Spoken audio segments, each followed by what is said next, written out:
ప్రజలు ఇంకా కరోనాను మర్చిపోలేదు. అది సృష్టించిన మారణ హోమం ఇంకా ప్రపంచం కళ్ల ముందే ఉంది.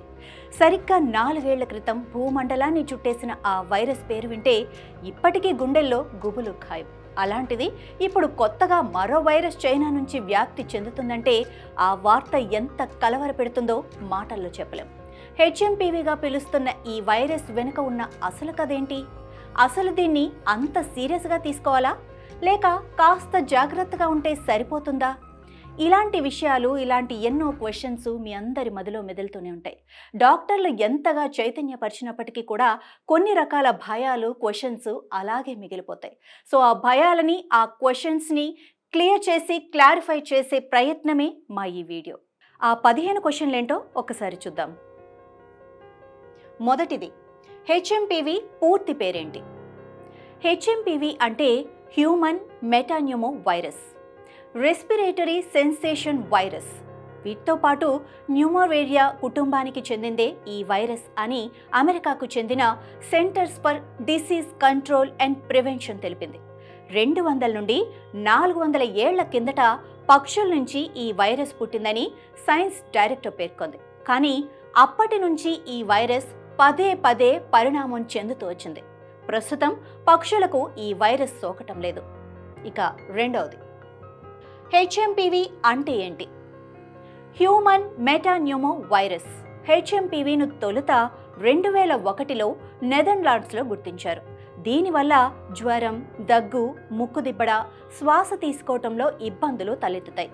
ఇన్ఫెక్షన్ పెరుగుతున్నప్పుడు బ్రాంకైటిస్ లేదా న్యూమోనియాకు కూడా కారణం కావచ్చు.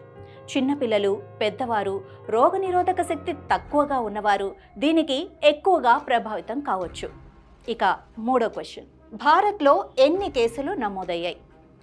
భారత్లో ఎన్ని కేసులు నమోదయ్యాయంటే ఇప్పటి వరకు 3 హ్యూమన్ మెటాన్యూమో వైరస్ హెచ్ఎంపీవీ కేసులు వెలుగులోకి వచ్చాయి. వాటిలో 2 కేసులు బెంగళూరులో సాధారణ పరీక్షల సమయంలో ఐసీఎంఆర్ గుర్తించిందని ఎక్స్ వేదికగా కేంద్ర ఆరోగ్య మంత్రిత్వ శాఖ తెలిపింది.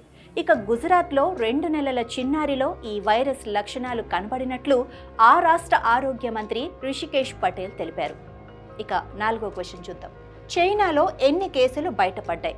చైనాలో హెచ్ఎంపీవీ కేసులు పెరుగుతున్నట్లు మీడియా కథనాలు వస్తున్నాయి. కానీ ఇప్పటి వరకు ఆ దేశంలో ఎన్ని కేసులు నమోదయ్యాయో అధికారిక గణాంకాలు లేవు. చైనా ప్రభుత్వ వార్తా వెబ్సైట్ గ్లోబల్ టైమ్స్ పేర్కొన్న వివరాల ప్రకారం ఉత్తర చైనాతో పాటు బీజింగ్, నైరుతి నగరం చాంగ్కింగ్, దక్షిణ చైనాలోని గ్వాంగ్డాంగ్ నగరంలో హెచ్ఎంపీవీ కేసులు నమోదవుతున్నట్లు తెలిసింది. చైనాలో డిసెంబర్ 3వ వారంలో శ్వాసకోశ సంబంధిత వ్యాధుల వల్ల ఇబ్బంది పడుతున్న వారి సంఖ్య తీవ్రంగా పెరిగినట్లు చైనా ప్రభుత్వం ఓ ప్రకటన జారీ చేసిందని రాయిటర్స్ కథనం ఒకటి పేర్కొంది. నమోదవుతున్న కేసుల్లో rhino virus, human metapneumo virus infection కేసులు ఎక్కువగా ఉన్నట్లు రాయిటర్స్ తన రిపోర్టులో పేర్కొంది. ఈ ఇన్ఫెక్షన్ కేసులు ఎక్కువగా ఉత్తర ప్రావిన్స్లో నమోదవుతున్నాయి. 14 ఏళ్లలోపున్న చిన్నారులు ఎక్కువగా దీనికి ప్రభావితులవుతున్నారు. హ్యూమన్ మెటాన్యూమో వైరస్ మూలం గురించి ఇప్పటి వరకు ఎలాంటి సమాచారం లేదని ఈ రిపోర్టు పేర్కొంది.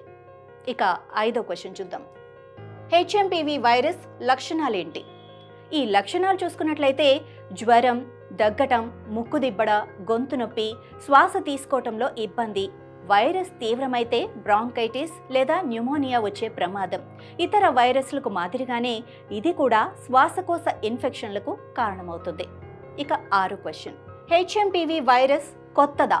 హెచ్ఎంపీవీ వైరస్ కొత్తది కాదని ఢిల్లీలోని శ్రీ గంగారాం హాస్పిటల్ పీడియాట్రిక్ డిపార్ట్మెంట్కు చెందిన డాక్టర్ సురేష్ గుప్తా పీటీఐ వార్తా సంస్థకి చెప్పారు. గత 20 ఏళ్లుగా ప్రజలకు ఈ వైరస్ తెలుసని, శీతాకాలంలో ఈ ఇన్ఫెక్షన్ కేసులు నమోదవుతూ ఉంటాయని, ఇది ఫ్లూ వైరస్ లాంటిదని ఆయన చెప్పారు. ఇక 7వ క్వశ్చన్ చూసినట్లయితే హెచ్ఎంపీవీ వైరస్ను ఎప్పుడు గుర్తించారు? 2001లో ఈ వైరస్ను మనుషుల్లో గుర్తించినట్టు అమెరికాకు centre for disease control and prevention తెలిపింది. ఇక 8వ క్వశ్చన్ ఏంటో చూద్దాం. హెచ్ఎంపీవీ వైరస్ కరోనా లాంటిదేనా? ఈ డౌట్ చాలా మందిలో ఉంది. హెచ్ఎంపీవీ వైరస్, కోవిడ్-19 2 భిన్నమైనవి. Kerala one health centre for Nipah research and resilience nodal officer doctor TS Anish చెప్పారు. కోవిడ్-19 అప్పటికి కొత్త వైరస్. ఈ కారణంతో ఇతర వైరస్ల మాదిరి దీన్ని ఎదుర్కొనే రోగనిరోధక శక్తి ఏ వ్యక్తిలోనూ అప్పటికి లేదని తెలిపారు.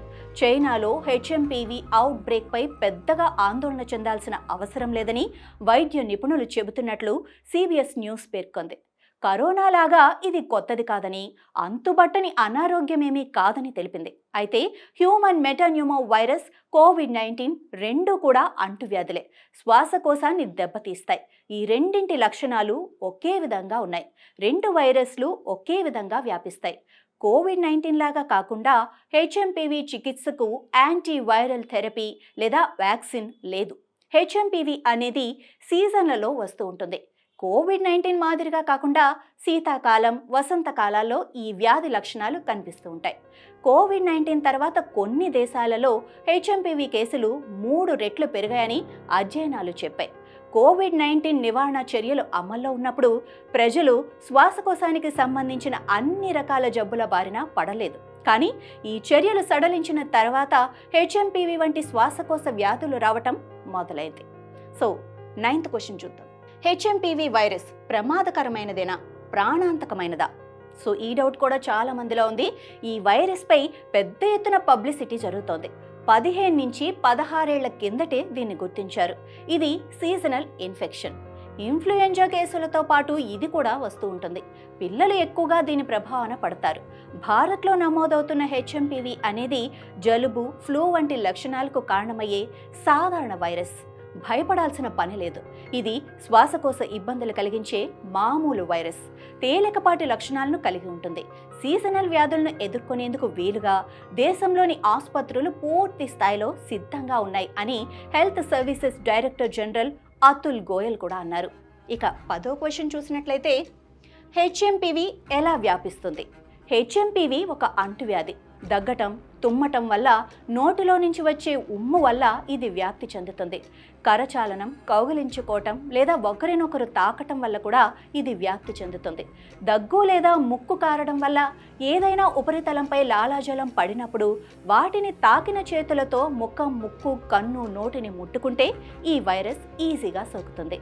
ఇక 11వ క్వశ్చన్. హెచ్ఎంపీవీతో మరణాల రేటు ఎలా ఉంటుంది? అప్పటికే ఇతర వ్యాధులతో బాధపడుతున్న వారికి అదనంగా హెచ్ఎంపీవీ సోకినట్లయితే మరణానికి దారి తీయవచ్చని CDC పేర్కొంది. లాన్సెట్ గ్లోబల్ హెల్త్ జర్నల్ 2021లో ప్రచురించిన ఒక కథనంలోని డేటా ప్రకారం 5 ఏళ్లలోపు చిన్నారుల్లో అక్యూట్ లోయర్ రెస్పిరేటరీ ఇన్ఫెక్షన్తో సంభవించే మరణాల్లో 1% మరణాలకు హెచ్ఎంపీవీ కారణం కావచ్చు. ఇక 12వ క్వశ్చన్ చూద్దాం. హెచ్ఎంపీవీ సోకకుండా నిరోధక శక్తిని పొందటం ఎలా? ఇది చాలా ముఖ్యమైన అంశం. హెచ్ఎంపీవీ కొత్త వైరస్ కాదని, దశాబ్దాలుగా ఇది ఉనికిలో ఉందని సింగపూర్లోని infectious disease physician Suli young చెప్పారు. గతంలో తీసుకున్న చర్యల కారణంగా ప్రపంచవ్యాప్తంగా ప్రజలందరూ ఈ వైరస్ను తట్టుకునేలా ఒక స్థాయి ఇమ్యూనిటీతో ఉన్నారని వెల్లడించారు. అయితే ఫ్లూ, కోవిడ్, RSVలకు మీద పనిచేసేలా ప్రత్యేక వ్యాక్సిన్ ఉన్నట్లుగా హెచ్ఎంపీవీకి లేకపోవటం వల్ల టీకా ద్వారా రోగనిరోధక శక్తిని పొందే అవకాశం లేదని వైద్య నిపుణులు అంటున్నారు. ఇక 13వ క్వశ్చన్. హెచ్ఎంపీవీ వైరస్ లక్షణాలు ఎన్ని రోజులు ఉంటాయి చూద్దాం. ఈ వైరస్ ఇంక్యుబేషన్ పీరియడ్ సాధారణంగా 3 నుంచి 6 రోజులు ఉంటుంది. అనారోగ్యం స్వల్పకాలం ఉండొచ్చు, దీర్ఘకాలం కూడా ఉండొచ్చు. ఇది ఇన్ఫెక్షన్ తీవ్రతను బట్టి కూడా ఆధారపడి ఉంటుంది. ఇక 14వ క్వశ్చన్ చూద్దాం. ఎలాంటి ముందు జాగ్రత్తలు తీసుకోవాలి? ఇది అసలైన క్వశ్చన్. బహిరంగ ప్రదేశాల్లో, రద్దీగా ఉండే చోట మాస్కులు కంపల్సరీ ధరించాలి. ఎప్పటికప్పుడు చేతుల్ని శుభ్రం చేసుకోవాలి. రోగనిరోధక శక్తి తక్కువగా ఉండి త్వరగా అనారోగ్యానికి గురయ్యేవారు బయట ఎక్కువగా తిరగకపోవటం మంచిది. ఫ్లూ వ్యాక్సిన్ తీసుకోవటం కూడా చాలా మంచిది. ఇక లాస్ట్, కోలుకోవటానికి ఎన్ని రోజులు పడుతుంది? వైరస్ లక్షణాలు తీవ్రంగా లేకపోతే సాధారణంగా 2 నుంచి వారం రోజుల్లో హెచ్ఎంపీవీ నుంచి కోలుకోవచ్చు. దగ్గు తగ్గటానికి కాస్త ఎక్కువ సమయం పడుతుంది. ఎందుకంటే సాధారణంగా మన పెద్దవాళ్ళు చెబుతూ ఉంటారు, దగ్గు జలుబు వచ్చినప్పుడు టాబ్లెట్స్ తీసుకున్న వారం రోజులే, తీసుకోకపోయినా వారం రోజులే అని. సో దీన్ని బట్టి మీకు ఏమర్థమవుతుంది అంటే రోగనిరోధక శక్తి తక్కువగా ఉన్న వాళ్ళు చాలా జాగ్రత్తగా ఉండాలి. అందరూ కూడా చాలా జాగ్రత్తగా ఉండాలి, కానీ రోగనిరోధక శక్తి తక్కువగా ఉన్న వాళ్ళు మాత్రం ఇంకా ఎక్కువ జాగ్రత్తగా ఉండాలి. సో ఎవరికైనా కరచాలనం ఇవ్వటం, సో ఎవరైనా దగ్గు జలుబు ఉన్న వాళ్ళకి దగ్గరగా ఉండటం, ఇలాంటి పనులు చేయకుండా మీరు సాధారణంగా మీ లైఫ్ స్టైల్ని ఎంజాయ్ చేస్తూ, అలాగే ఎవరికి ఎలాంటి వైరస్లు ఉన్నా కూడా వాళ్ళు దరిదాపుల్లో ఉండకుండా కొంచెం జాగ్రత్తగా ఉంటే సరిపోతుంది.